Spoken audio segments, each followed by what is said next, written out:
કાલે ફેસલો થઈ જશે. મેં તો પૂરેપૂરી રકમ તમારા ભાઈને આપી દીધી છે. હવે એ નથી તો હું શું કરું? જોઈએ છે હવે. કાલે જમીનની ફાઇલ આવી જશે, પછી તમને ખબર પડશે કે તમે બધા જ ગાંડા છો. કે ગોગા હો ભળના જેના ઓગણ લીલા ઝાડની સોયાન, જેના ઉમર માવતરની માયા હોય, જેના ઘરના ખૂણામાં તારા જેવા દેવનો દીવો ન દીવાની જાગતી જ્યોત હોય, એનો ઓગણો એનો ઉમરો એને એ ઘર કરમ વાળું કહેવાય.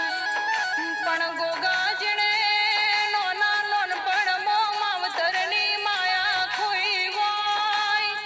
જેને હંતોકનો સોયો 1200 ગૌ નજર નોખતોય જોવા મળતો ના હોય, એવી વેળાએ હવાર ખાઈને હોજનું ઠેકોણું ના હોય, તે પડે જગત ગોદડા ગોઠવડાવતો વાળવી પડશે. પણ એવી વેળાએ જેણે તારા જેવા દેવની દિવેટ હમું લમણો વાળીને વખાનો એક ડગલું કાપ્યું હોય ના ઉમરાની વેળા જરૂર મારો ગોગો ફેરવશે ખમા તન બાપો.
જાળામાં કાળા કરમ કરી જે વેટણો એને કંઠેરના કોટા વાજા વગર રહેતા નહીં. કે પછી આંખમાં લાલાશ બાળીને તો જગત આખું હગું થાય છે. પણ જે દાડા આંખમાં ભીનાશ તન દાડા મારા ગોગાએ અમી નજર રાશીને